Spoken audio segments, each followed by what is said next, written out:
enjoy the Bossman show. We're here with a guy who's right up the road from us here in downtown Atlanta, Kennesaw State University head coach Amir Abdul Rahim. Coach Amir, how are things going with you here in August, man? Man, things are good, man. It's been a great summer. Guys worked hard, man. Just really getting after it, man. So I can't complain at the summer at all, man. Just really excited to get back in, in a couple of weeks and start school and start this journey.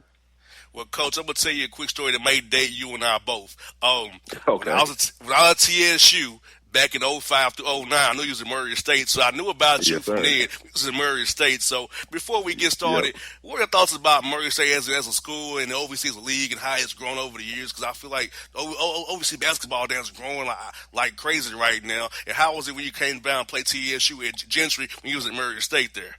Well, man, the thing that's cool about Murray State, man, is, any place you go, and it's one of the things that we're trying to, do here at Kennesaw is create a tradition and, create some history, at a Division I level.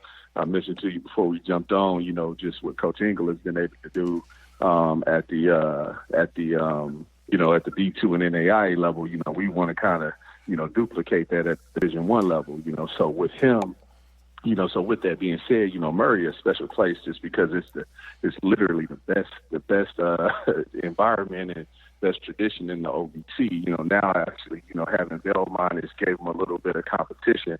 So Murray was really cool to work at. I say that all the time, and this ain't a shot at it, but man, it's a great place. Especially 30 nights or 15 to 16 nights a year when you got those home games, man, because those people they pack it out. TSU, I tell you this, was always great to go play at because it seemed like they brought us in there on Greek night, So yeah, every night, every time. Greek night, you're right. Every night it was Greek night. Yeah, no doubt. So man, my wife ain't around me right now. So at that time, for a young single guy, it was great, because it was awesome, because you're living in Murray, Kentucky, and you didn't really get to see a whole lot. But nonetheless, it was great. The only thing that was hard about it was, man, they put you right down there by the band, and every time out, man, we literally would have to move our bench or our huddle to almost center court, so the guys could hear us, talk about the game plan and what we wanted to do. So, man, other than that, it was great. It was great. Yeah, I remember how the band would just be so loud, and it was like a football game inside of a gym almost without a band No be hitting doubt. it. No doubt. Every single time, man, it was crazy. Every single time. So, no, it was awesome, man. It really was. It was a fun league to be a part of, and that's the thing that I think that's really cool about the A-Sun is, the A-Sun can be the same way. With what's been built, with Lipscomb and Liberty and, Florida Gulf Coast, even North Florida, I think Coach Driscoll's done an unbelievable job. The thing we got to do now is, we got to jump in that mix with Kennesaw, and it can be done, especially with having Atlanta as a fertile recruiting base and really the state of Georgia in general. There are enough kids out there where we could build this thing, with homegrown kids and, really make some noise kind of, in a sense, kind of put our staple on the A-Sun. And Coach Amir, the thing about with you is this, like, you've been assistant coach at different places around college basketball. You've been in SEC at Georgia, Texas A&M, and I feel like the job at Kennesaw is right in your wheelhouse because you have those pipeline in Georgia already by being on Tom Crean's staff. So the guys that may not really be the level of Georgia, maybe the level of Kennesaw State, or they may go to Georgia or Georgia Tech, or be like it don't work out, can transfer to you guys, kind of like what Ron Hunter did at Georgia State, and you be like that one more time experience for the guys, and that one more chance to say, hey, you can still do this at this level, do it here at Kennesaw right in your own backyard. Yeah, no doubt about it. And I mean, it's a blueprint to it all, and the transfer route is always definitely a possibility. I think the part that's great for us, and this is really what we tried to do at Georgia was, we wanted, and we're going to take the same blueprint at Kennesaw from a standpoint of, building relationships with kids when they're young. I'm not really concerned about, a kid, outgrowing our level. What we're going to try to do is put a premium on the relationship. And build really strong relationships with these kids and make sure that they understand that, Kennesaw is a viable option, even with Georgia and Georgia Tech. I'm not, I don't want to be, I don't want to seem, arrogant or cocky or anything like that, but I don't want to, shy away from the recruiting battles and just the battles in general that we need to be in if we're going to turn this thing the way it's it can be turned. Well, Coach, I'm gonna do a recruiting pitch for you. Georgia Tech and Georgia are in tough conferences, but Georgia State, Mercer, and Kennesaw State isn't. Per se, you all can have opportunity to win and go dancing. Where Georgia Tech and Georgia, while they're in a bigger league per se, they might not make it to the big dance for real, based on the competition in their leagues.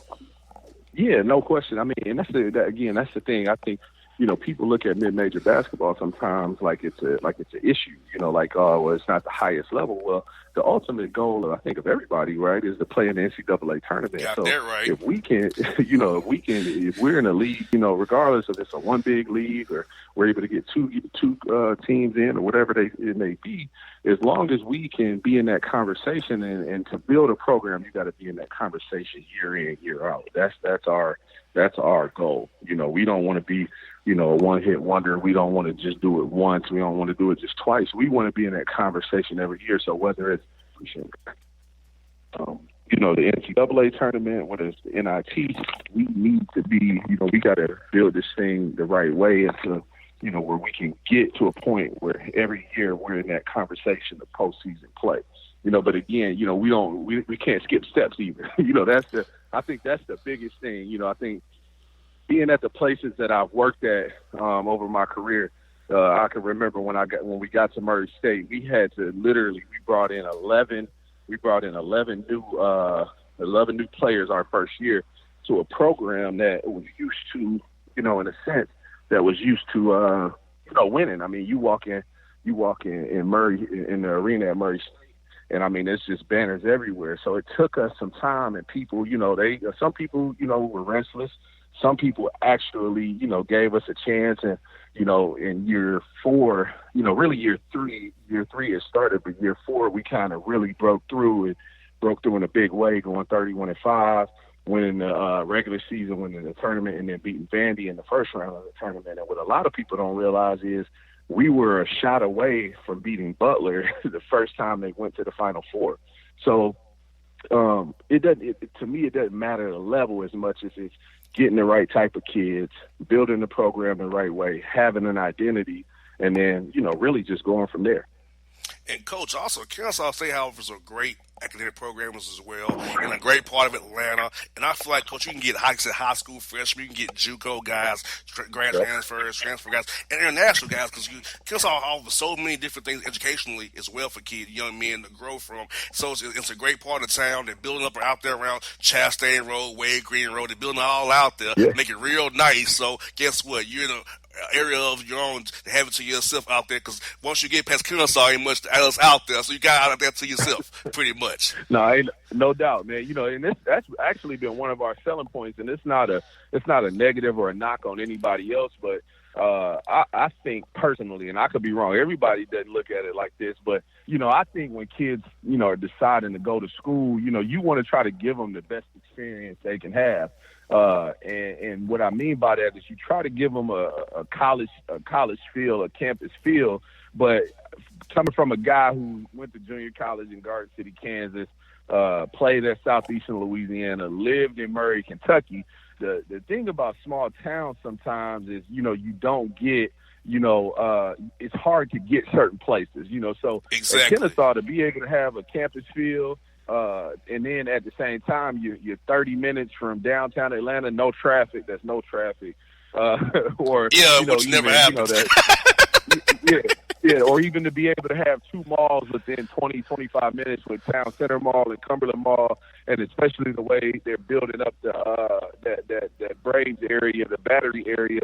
I mean, you kind of get the best of both worlds. So our thing is, man, put a premium on relationship, get people to campus. And if I could tell you how many times I heard kids say this summer when we would get them to campus, I mean, we probably had anywhere from 25 to 30 kids on campus in June, between the 20, 21 and 20 and 21 classes. And man, all of them would say the same thing, like, "Dang, Coach, I didn't know y'all had all this up here." And it's like, "Well, was this your first time on campus?" "Yeah, this is my first time up here." So again, and that's not a knock on the last staff. I'm not here for that. Those guys, they did what they were, they did the job they were hired to do, but to be able to get kids to campus and for them to be able to see what you have to offer is half the battle. Now, when you put a premium on those relationships, now, it turns into something different. And speaking of relationships, Coach, how has that been building relationships with the guys on the roster that you decided to keep? So how has that been with the workout this summer, getting those 4 hours to work with those guys, kind of implement what you want to implement for your culture and what on court workouts? How that go for you this summer for you, Coach? It went well, I thought. We're not where we want to be by any means. I think the thing that we were trying to do this summer more than anything was we were trying to establish our standards and create our culture. It's like I told these guys, I have two expectations of them this year.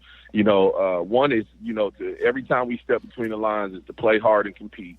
And the second one is just to have a high level of attention to detail. Those are my two expectations for them. Because if we can do those things on a daily basis, man, we'll be where we should be, in each game. I really, really believe that. I'm not worried. I'm not so much worried about, people say, well, when you get your guys in there or the talent level gets better, nah, man, like you don't get to choose that. You got to take the guys you got. And they're my guys. They're my guys. Like I inherited them. They're mine, or ours, I should say. And so my job is, if I'm a coach, like if I'm really a coach, it's just like a teacher, right? Like I said in my press conference, like I feel like I'm an educator more than anything. So the teacher doesn't get to pick the students that he or she teaches. Like they got to teach the students that they get and then bring the most out of them. So that's the approach we took. Those were the expectations, and I thought in a lot of strides in those areas. We got some guys bought in, and we got to continue to get buy-in when we get back in school. Sometimes 2 months isn't enough. So again, the expectations I think are understood. We're setting the standards daily, every single day. And then, obviously the culture, that's literally a second by second, minute by minute, hour by hour, day by day thing that you're fighting for every single day is that culture. Now, Coach Amir, non-conference scheduling wise, I know you got to play some bye games, but beyond those bye games, you have to play. How you see yourself making the schedule out once you have full control of it come next season? Well, we're still gonna try to get out there and go compete against, maybe 3 or 4 of those, what I call, the big guys. We're gonna try to still do that. And because for us, Bossman, to be honest with you, it's not about like us, like me and men's basketball. Like I want to be a part of something where everybody is getting better from what's going on at Kennesaw. It's no different than what Coach Bohannon has created up there. I mean, the buzz around there, it's like really cool to see what football is doing, and they're back in camp and how excited people are. I see people day in, day out coming in and out of the athletic department picking up their season tickets. We got to create that same thing with basketball, because then I think it leads to even more for women's basketball or volleyball or baseball, so on and so forth. So from that standpoint, man, like our thing is to get out there and play the best, but we're always preparing for March. We're always preparing for being in the tournament, because again, if you can go play 3 or 4 of those games, it'll, like, depending on how your team is, what your goals are, it kind of really sets the bar for where you are, or it's telling you where you have to get to. Because the thing is, those tournament games in March, those games are won by the most consistent teams, the most disciplined teams. And so for us, we want to be up tempo, we want to play fast, but at the same time, we want to guard you and take great shots in everything that we do. And, Coach, I want to get this from you, Coach Amir. Who have been some coaches and people in the business that really helped you along the way as you've got to this point to be the head coach of Kennesaw State now? Well, I'm a thief. I steal from everybody, man. It's the only time I'll admit to being a thief, man. I steal from everybody. I mean, I literally, I watch probably more. To be honest with you, I probably watch more women's basketball than I watch men's basketball sometimes, just because I think that the execution and the technique in the women's game is a lot better because they're actually having to depend on execution and not athleticism, right? So, I'll watch, the Joni Taylors of the world. I'll watch the Gary Blairs of the world, having been at A&M, and then, whether it's Muscle McGraw at Notre Dame. Those are just different people I watch. But the guys I think who have had a big-time impact on me, obviously Billy Kennedy, who I played for in college, and he gave me my start in the business at Murray State, and then I ended up working for him at Texas A&M. His philosophy defensively and how he wants to be defensively day in and day out. It's almost, I say it's vanilla, right? But there's nothing wrong with vanilla ice cream. It actually goes really good with pretty much any dessert you get, right? So, yes, indeed. That part of it is great. So it'll be hard nosed, it'll be tough, things like that. But then even just in 1 year, I know this may sound crazy, but even just in 1 year of working for Tom Crean at Georgia, man, the impact that he's had on my mindset as a leader, my mindset as a coach, my mindset as a educator in a sense, I don't even know if I could put it into words, just because when you watch him, and we're talking about a guy who's been to the Final Four, who's coached, multiple pros, probably I think it's like 15 or 16 pros, and he's developed guys, not all McDonald's All-Americans. These are guys, like he loves to tell, Dwayne Wade had, I think it was 3 offers. Oladipo had 2 offers or something like that. So the way he looks at the game, the way he looks at each guy individually and what's important for their development, and then mixing it in with, what's best for the team, I had a huge impact on me. So I've been fortunate to work for and work with, some really good coaches. I mentioned, I should have mentioned Chad Dollar, who I've worked with 3 times. People don't realize it at Murray State, at Georgia Tech, and then again at Georgia, just, how he approaches it every day. Joe Scott at Georgia, who was a Princeton guy, like the things that he thinks about. So just being able to pick the brains of different people, Steve Prohm at Iowa State, Shaka Smart at Texas, like just guys that let you text them and say, Coach, man, why do you do this or why do you do that? And then bang, like they respond, which a lot of people don't do. So I've been really fortunate and really blessed to, be able to connect with some really great coaches, but probably even better people. And Coach, I know you like to watch the women's games. I feel like we should put some rules in the women's game into the men's game. Maybe like the quarters, the 5-team fouls, and maybe the NBA thing, the advance the ball, the game make it a little more exciting. Because I feel like if you get the ball from the baseline, you got to throw up a heave. You have a chance to drop a play if you get the advance to the half court and really draw a real play, not just just double pick. Sit around the screen, throw up a heave, hope it go in. Give you a chance to win the game at the end. No doubt. Like, I don't know how I feel about the quarters. I like halves. I don't know why. I feel like quarters are a little bit high school, right? If we were going to go quarters, then let's go 12-minute quarters. But the advancement of the ball, I think is great. Like, I think the women, hit it right on the head, with it being able to advance the ball, because now execution comes into it, game planning comes into it, having to be on top of your game, it comes into it. I can remember being at Texas A&M. I think it was maybe my first or second year, and it was Billy Donovan's last year at Florida. And man, you get your 5 timeouts or whatever it is, man. This dude used 4 timeouts in the first half. Just whether it was getting the ball to half court, advancing it, and like he coached the rest of the game with 1 timeout. And I want to say they beat us that game. I could be wrong. Maybe we pulled it out at the end, but I just remember sitting there thinking, like, why is he using all of his timeouts in the first half? And, somebody asked the question after the game of, hey, Coach, you realize you used all these timeouts? And he was just like, hey, look, I'm trying to win the game, so I'm in that moment. I can't worry about what may happen. I know we had an opportunity in that moment. So, being able to, that advancement of the ball is really cool. And I wish they would, put it in our game. Now, that's what I got for you, Coach, is this. What's it been like for you, a typical day for you? I know you got a lot of meetings, a lot of meeting with players and boosters, administrators, people just want to come talk to you. How's a typical day been for you since you got this job at Kennesaw? A typical day? Yes. I don't even know if there's such thing as a typical day anymore. I was literally just telling my wife about a week or so ago. I'm like, man, you'll get up with a plan in mind of how you're going to attack the day. And literally, it might be the first thing, like something happens first thing in the morning. It just throws your whole day off because you're dealing with that. And that's part of being the head coach. It's part of sitting in this chair.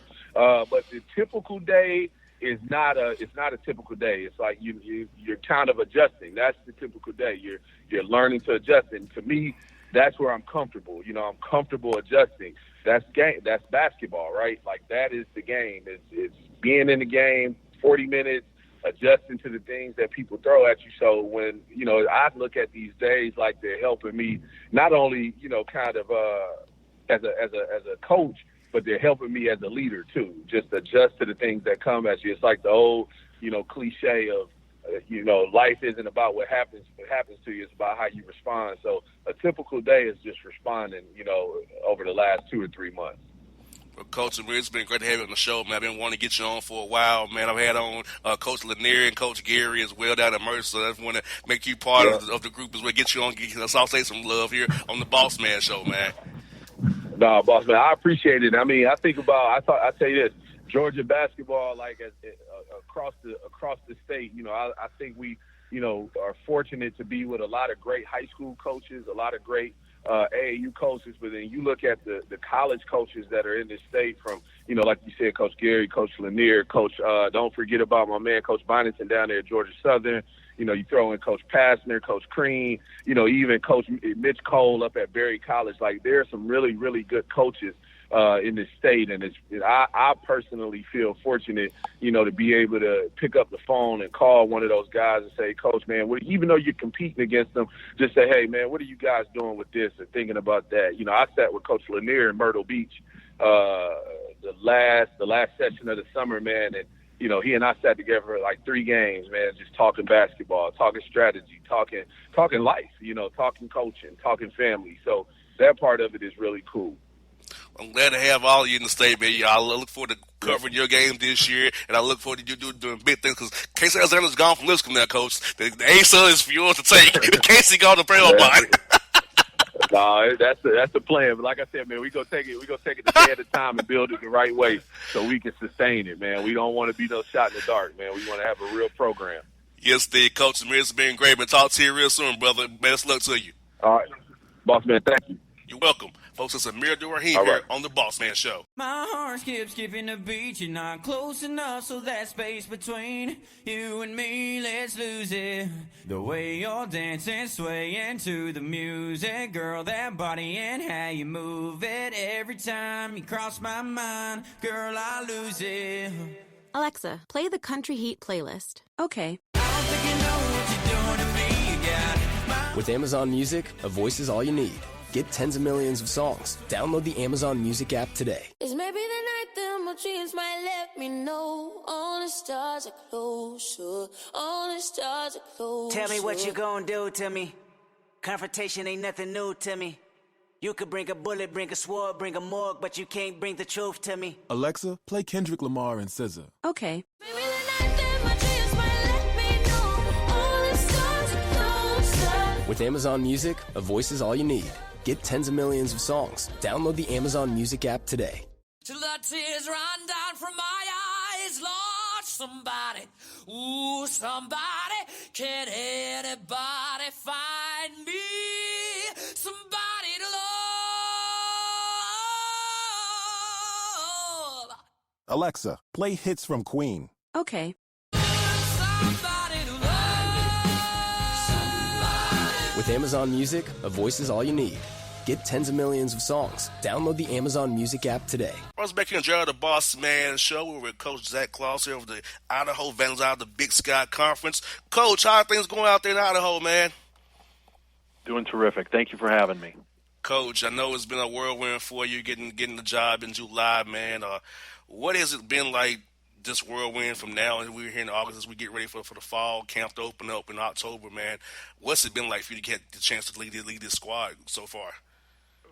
Well, it's obviously been a big change, but one that I embraced and am really looking forward to.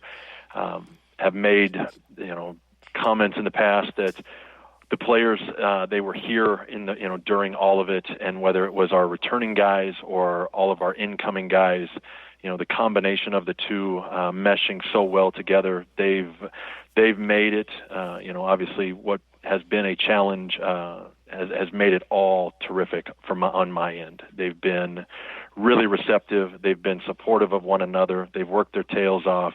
They did a really, really good job in the classroom with their summer classes. And now, the majority of them are home, spending some much needed time with their family, a little bit of downtime away from here. Because obviously when we bring everybody back at the end of the month for the start of school and we get going with workouts, and before you know it, practice is on top of you. So it's always important to get everybody home, give them a chance to hug their mothers, get some home cooked meals. But it's been a whole lot of fun, and we're looking forward to a great season. And Coach, the adversity of how things went down, you get the job later. I feel like it's going to make you guys so much closer. Because when you have some adversity, it shows what kind of character you have, the kind of integrity you have, and what you have inside of you. And I feel like this experience is going to make your guys a little bit more rugged, a little more tougher than most teams are early in the year because of what you've been through already, which has been kind of a weird circumstance, but it's good for you, but also but it's good for them as well that you all come together, went through it all at the same time, and have the same goal in mind. We got through this. We can win this game because we went through this in July and August. Look where we're at now. You definitely are onto something there, because I know that our returning guys welcomed the incoming guys with open arms, because we needed to add some depth and talent to this roster. And the new guys have been very open-minded, and a big thanks to our incoming guys, because they took a chance on our staff to remain here. I mean, they could have easily said, with everything that was going on with the indecision, they could have pulled the plug and said, you know what, it's in my best interest to look into another program or do something else with my next step for college basketball. But they chose to honor their commitment by coming to the University of Idaho. They saw enough positive with their, incoming and existing teammates, with our staff. And, I make mention of it on a regular basis. We're very fortunate in that the people that have their hands on our players on a daily basis, from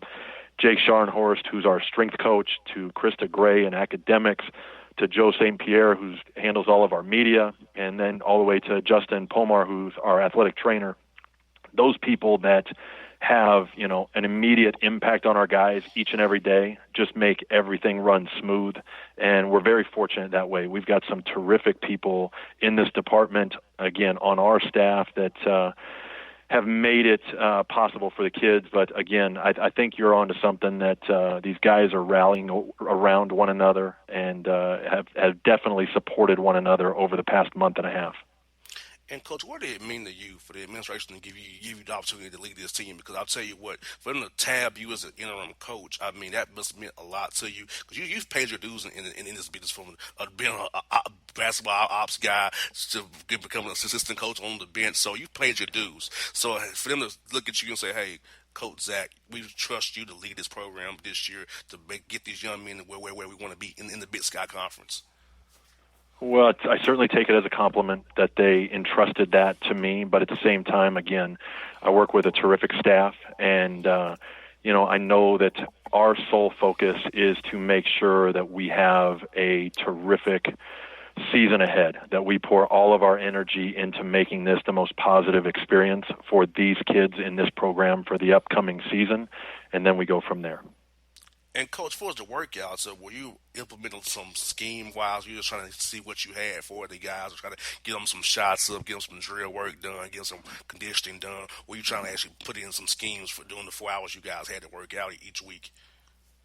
The biggest thing, and I've always kind of thought this, is that the summer is a basketball player's best opportunity to improve from an individual standpoint. And so once we, really were hands-on and on the floor and getting after it with daily workouts, it was more so about getting back to fundamental stuff, whether it be footwork, passing, ball handling, and obviously a whole bunch of shooting, making sure our guys were getting plenty of reps because, from the summer you're limited in terms of the time that you have with them. And I go back to, our strength coach.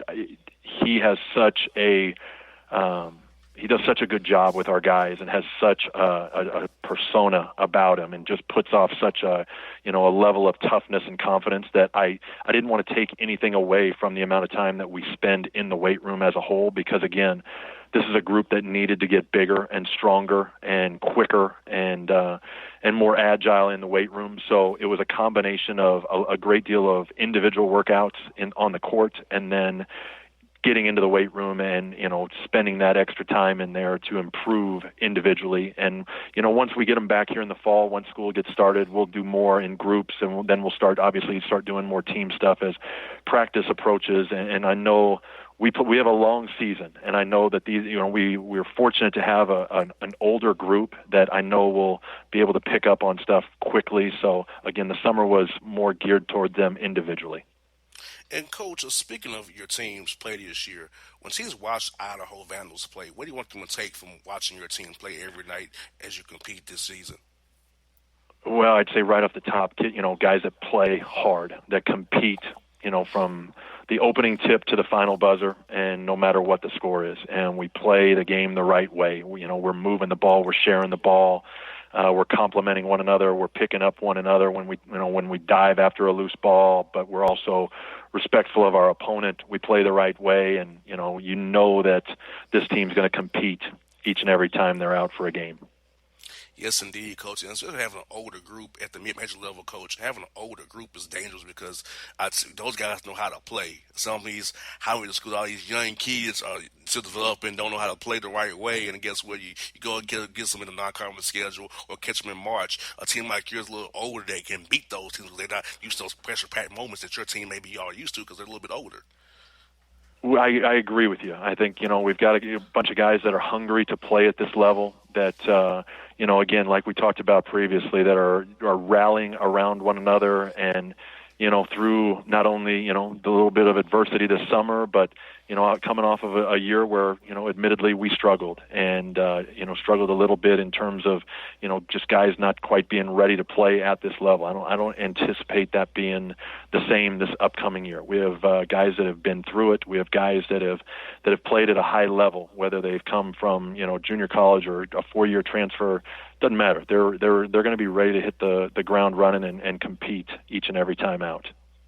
And it's about the Big Sky. We know Montana's been on top of the league with Coach DeCure, and those guys have been playing great for years. Mm-hmm. Shante Leggins up there at Eastern Washington. Randy Ray always does good at Weber State as well. Barrett's getting better at Portland State. You also got a Danny Sprinkle right there in your backyard there getting the gig down there. His alma mater. So he coaches the league. Got a lot of great guys in the league, man. I know everybody's going in for Montana, so as you all prepare for this year, do you kind of try to look at your league and say, we got to beat the guys from our league, kind of prepare our roster, make our rotations, make our schemes, kind of beat the guys from our league? Because even in our conference schedule-wise as well, it's kind of always with that idea of kind of getting the Big Sky and we didn't get that automatic bid when you get that big dance in March there. No question. And, I was fortunate enough to play in the Big Sky, so between playing in it and then coaching at multiple places in this conference, it's one that's been near and dear to my heart for many, many years. And the level of play has always been very high and always starts and finishes with a very high level of guard play in this conference. And I know that will continue to be. And you rattled off some very talented coaches that do a terrific job of leading their program. And, it always starts with Weber State and Montana that, you're always kind of gauging your team on how those two hold up. And, they've both been wonderful representatives of our conference with, winning conference titles in the last few years and going on to play in the NCAA tournament. And, that you better be ready, every Thursday and Saturday and, a few Mondays sprinkled in with the way the schedule is. But it's a very talented and balanced top-to-bottom conference. And, we know that non-conference is always important and, a chance to get yourself going, but we know that we've got to be playing our best basketball as we get into January and February, and obviously then into mid-March when we have our conference tournament. But it's a great league, and we're fortunate to be a part of it. Yeah, the Big Sky, as a kid, man, I used to watch the games. Like I said, I'm a basketball junkie. So I used to watch on ESPN and all those college stations and stay up late and watch the games out west there. So, yeah, Coach, I remember you played in the Big Sky. I remember that. So, like I said, I remember his name when he played in the league. So, my dad got me into sports. So, I think my dad from my basketball acumen about all the sport and college teams I know about, man, it was so great. But I want to ask you, Coach, in your career, man, playing and coaching, who have been some people who have been really key to you in your success as you are the head coach of Idaho right now?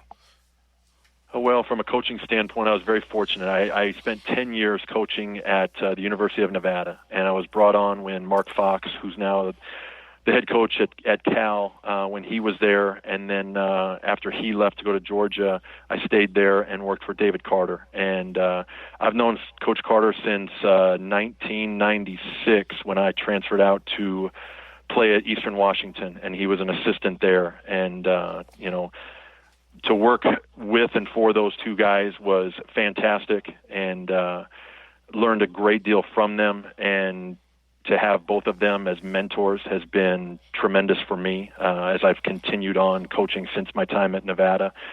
And then I would, you asking me that question, it spits me out to, my biggest coaching mentor, who I'm fortunate enough I talked to literally about 30 minutes ago, and his name is Jeff Smith. He actually is still teaching at Lincoln Southeast High School, where I'm from, and actually both of us attended, and he is the reason why I initially went out to Eastern Washington. Years ago, and that's going back to when the NCAA still had their restricted earnings coach, and he was that coach at Nebraska, and went with Steve Aggers, who was my head coach at Eastern Washington, and he got the job out there and said, "What do you think? You want to take a chance and go with me?" And I got to tell you, it was maybe the best decision I've ever made, because it gave me the chance to play for him for a couple of years and spend more time with him. And I met my future bride, Tony, at Eastern Washington, because she played volleyball there. And so it was a win-win for me, and he, to this day, remains my biggest mentor that I have.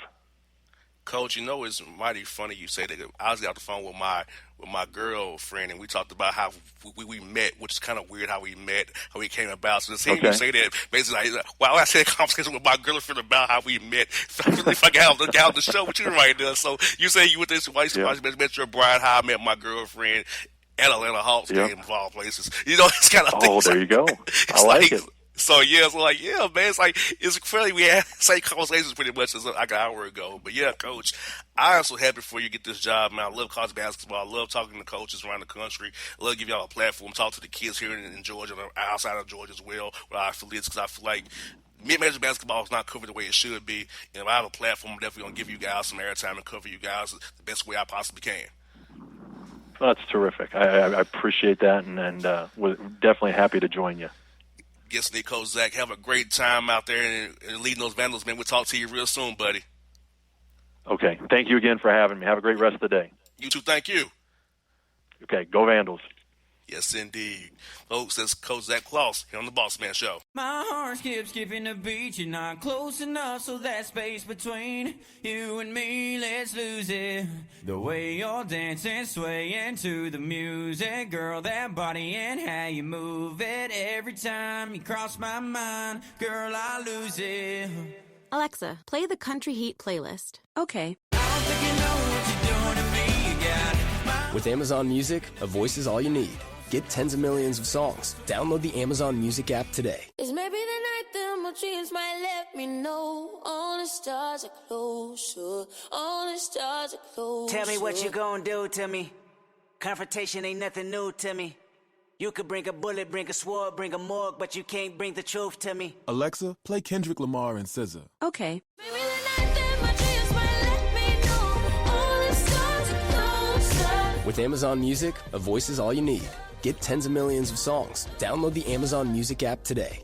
till the tears run down from my eyes, Lord, somebody, ooh, somebody, can anybody find me somebody to love? Alexa, play hits from Queen. Okay. Somebody to love. With Amazon Music, a voice is all you need. Get tens of millions of songs. Download the Amazon Music app today. All right, folks, back here on Jared the Bossman Show. We're here with the Athletic Detroit's own James Edwards III. James, man, what's good up in the D, man? Not much, man. First of all, appreciate you having me on. But yeah, we were talking before we went live. It's hot. It's hot everywhere. It's hot up here in Michigan, but I'll take that over cold any day of the week. So, bro, making sure I properly dressed. Bro, I have to ask you this. Being a Michigan guy, when does it really get cold up there, man? You know, I really don't know because I'm down here in the ATL, but when does it kind of get cold and you got to worry about snow and sleet stuff that I'm scared of? Yeah. I mean, it gets a little cold around Halloween. It starts getting, like, cold that everybody talks about probably around Thanksgiving. Oh, so when the Lions on TV embarrassed everybody. Yeah, right. Yeah, no, that's why they play indoors. There's a reason. I got you, man. Yeah, man, bro. You probably remember the snowstorm in Atlanta 2013, bro. I didn't come out of the house for 6 days, bro. That's how bad it was. I can't drive in snow. I tried one time, bro. I learned fast. It's not for me. Stay in the house. I heard wasn't there only an inch on the ground that year? Man, it was 2 actually. Two inches of snow and some ice.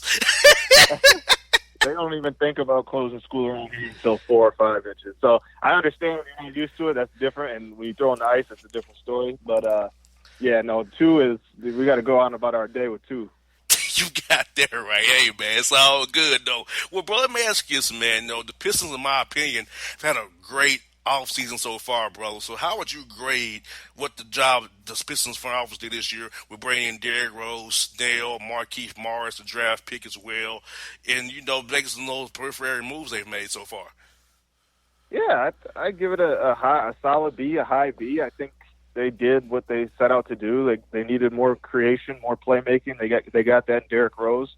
They're hoping to get more shooting. Tony Snell, they traded for him. Who can help and fill that void, to get a small forward. Also, they needed like a true small forward on their roster that had some NBA experience, so that checks that box.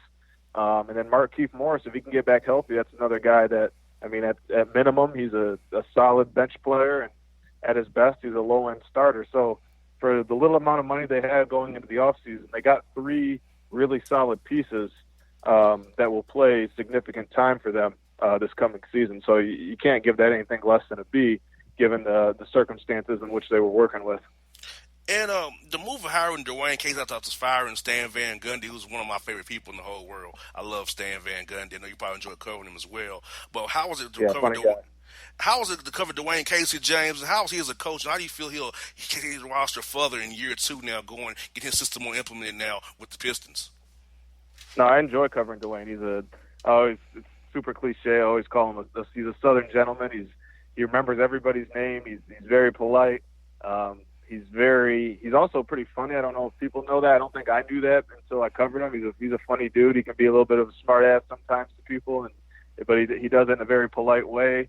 He cracks jokes. No, he's a good guy to cover. Very honest, open with the media. He has conversations after the cameras are off and after the microphones are off. He'll sit and chat with us routinely. So that's all you can ask for as somebody covering the team. And then going into the season, I think he just garnered the guy's respect last year. I think he's a guy that what he did in Toronto commands. Commands respect, and the guys like him. The guys understand his vision. They believe in his vision. You never really heard last year when they had a bunch of ups and downs last year, and even during those downs, you never really heard anything blamed on the coaches. They all kind of took onus on themselves that coach was putting them in the right situations. They just weren't converting. So you always want to hear that type of stuff from the players when it comes to having a new coach, because as you know, there's been many instances in sports where the new coach kind of gets the blame right away, and that never happened at all. Yes, indeed. And also looking at the roster, James, I think you're on something with the free agent addition of Rose, Snell, and Markieff Morris. I think that those complimenting guys off the bench or being a low-end starter in a pinch, I think can really help this roster because if you ask me, beyond Philadelphia, Boston, Milwaukee, the East is open because you don't know what Victor Oladipo is being in Indiana. So the Detroit could literally be 4 or 5 in the East if everything goes well for them.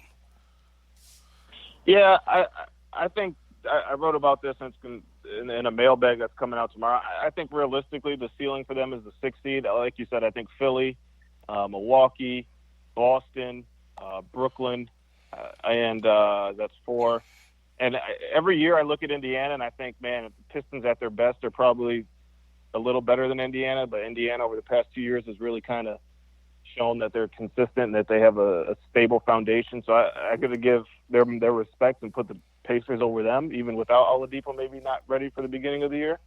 But after that, yeah, like I wouldn't be surprised if somebody told me the Pistons finished with a better record than the Raptors, if they finished better with a better record than the Heat, or I wouldn't be surprised if they finished with a better record than the Pacers. I think at best they'll get a 6th seed.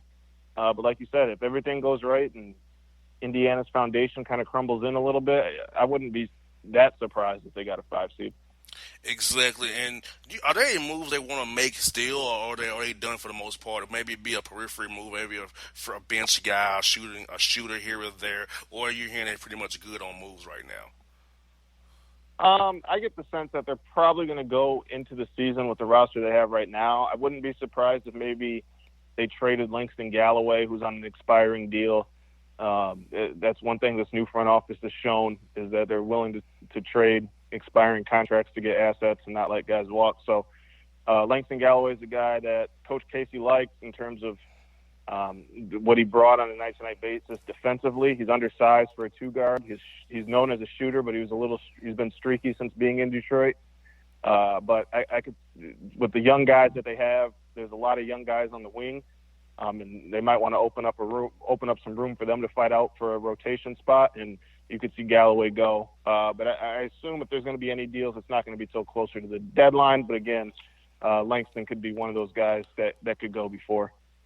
Well, a guy I got my eye on the roster is Reggie Jackson.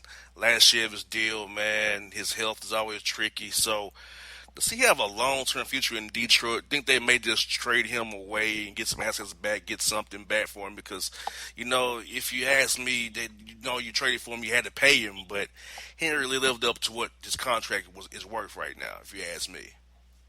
Yeah, and I think part of that, too, was, like you said, the injuries. He's been injured the last 2 years, lower body injuries. And if you watch Reggie before he got injured, it was explosiveness and his ability to attack the rim in the pick and roll. And when you have 2 lower body injuries, obviously that's going to hurt the best part of his game. But, yeah, I don't know. I'm interested to see how that works. A lot of people kind of assume that they're going to trade Reggie because he does have an expiring contract. But if they get to the deadline and they're a couple games over 500 and they're in the thick of the playoff race and Reggie's playing well, why not? Why trade him? Why not just ride out through the season if things are clicking and you let him go in free agency? I'm not sure he's a guy that's going to garner that solid of a package in a trade deal.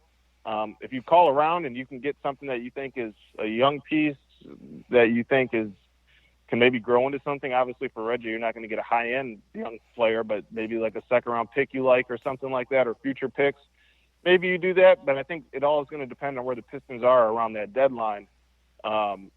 Because if I just don't think they're going to get much in return for Reggie, and if you're playing well with him, you might as well just keep him and just have him come off your books the next summer.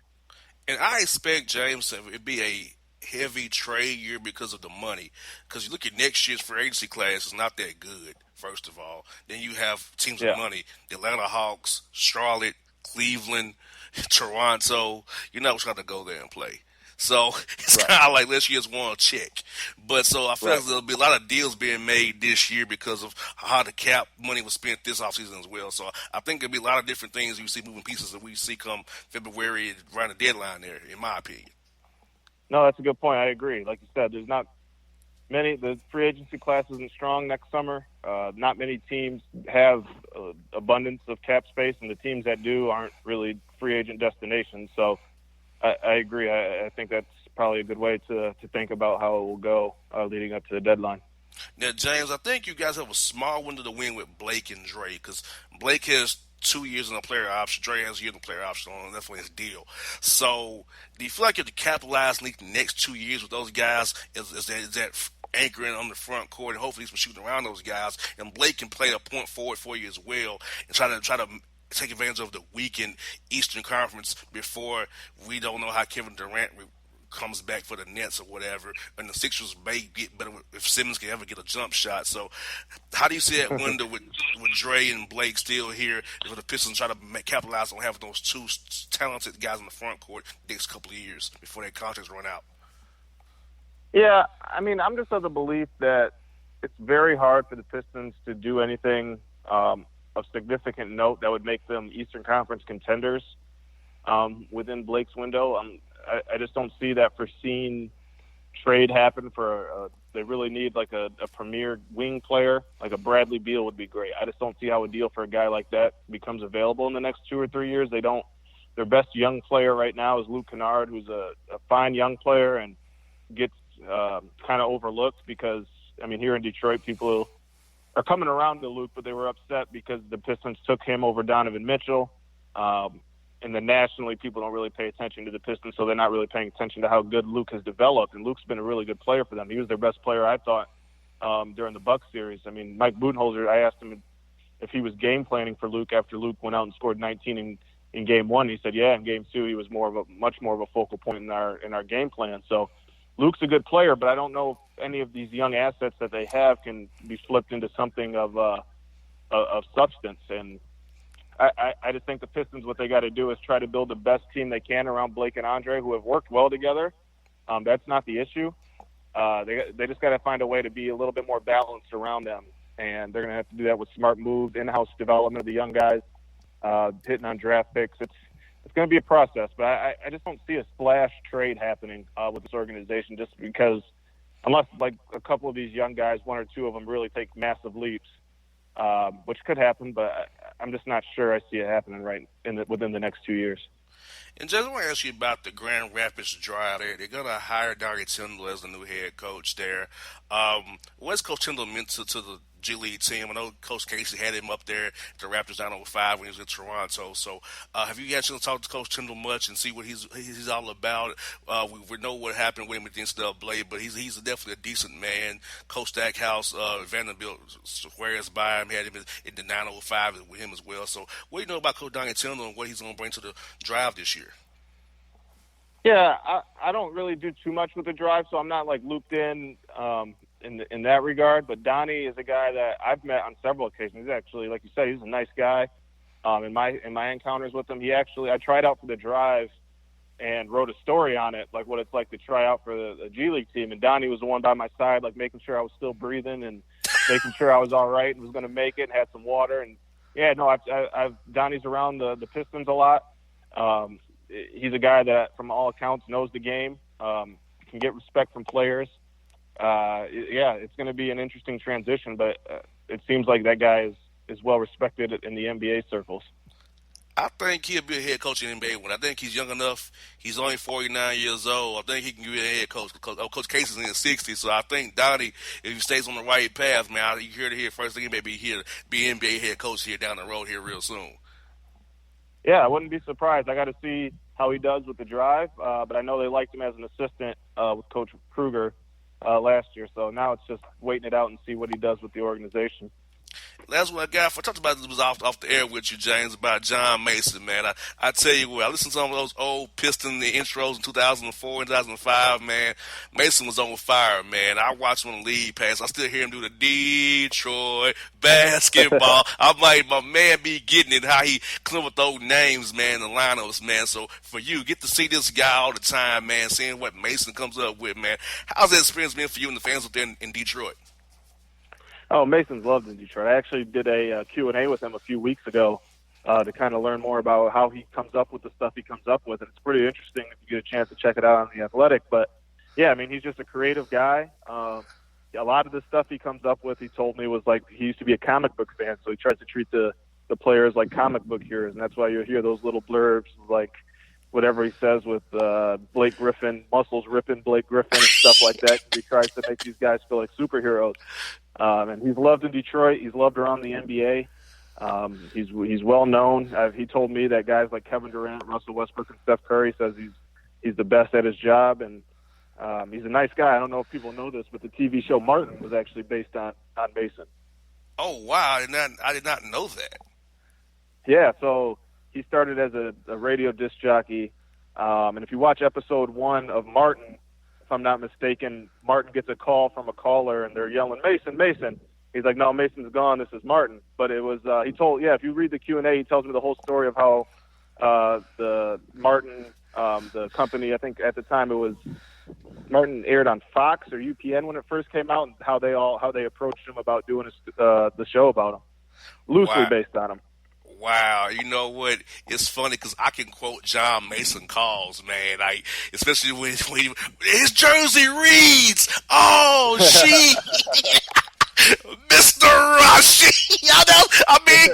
I want a Piston fan, but he got me hyped to watch the game with the Pistons on League Pass. So I'm like, that's my guy, man. I like this dude, man. So let me ask you, that's what I got for you, James.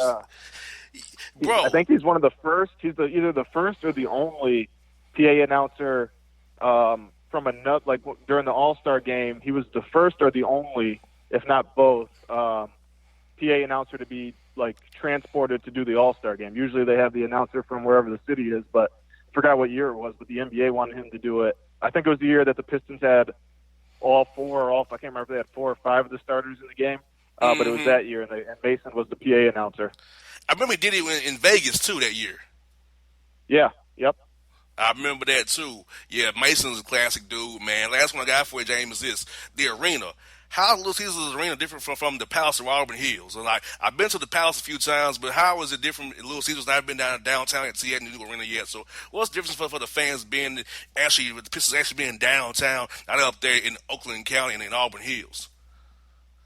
I mean, I like Little Caesars more than the Palace, to be honest. The Palace is massive. It's a little more open.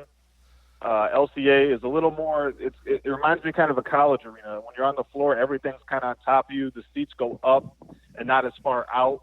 It's dark. It's condensed. I like that for a basketball game. It gets very loud when the games are packed. The playoff game 3 was as loud as I've heard in an arena all season. So when if the Pistons get good, that place is going to be very, very loud. But then again, I mean, I'm also a guy that's all for the city, and it's the arena's in the city. It's downtown. It's in Midtown. It's not in Auburn Hills, which is in the middle of nowhere. Yes, indeed. LCA is in the heart of Detroit. People can walk from the game, go downtown and get drinks, get food. They can walk from the bars to the game. It's more Detroit, and I think that's what they want to go for. They were tired of being so far away from the community, and now they're obviously attracting a much different fan base and consumer than they were in Auburn Hills. But it's a lot more Detroit. Yes, indeed, with James. It's been fun, brother. We'll do this again real soon, man. I enjoy talking about the Pistons. I like the same you got going on. I like Michigan, man. So we'll do this again real soon, brother. I appreciate you having me on. Thank you. No problem, folks. James Edwards here on the Bossman Show. My heart skips skipping the beat. You're not close enough, so that space between you and me, let's lose it. The way you're dancing, swaying to the music, girl, that body and how you move it. Every time you cross my mind, girl, I lose it. Alexa, play the Country Heat playlist. Okay. I don't think you know what you're doing to me. You got With Amazon Music, a voice is all you need. Get tens of millions of songs. Download the Amazon Music app today. It's maybe the night that my dreams might let me know. All the stars are closer. All the stars are closer. Tell me what you gonna do to me. Confrontation ain't nothing new to me. You could bring a bullet, bring a sword, bring a morgue, but you can't bring the truth to me. Alexa, play Kendrick Lamar and SZA. Okay. Maybe the night that my dreams might let me know. All the stars are closer. With Amazon Music, a voice is all you need. Get tens of millions of songs. Download the Amazon Music app today. Till the tears run down from my eyes, Lord, somebody, ooh, somebody, can anybody find me? Somebody to love. Alexa, play hits from Queen. Okay. Somebody to love. With Amazon Music, a voice is all you need. Get tens of millions of songs. Download the Amazon Music app today.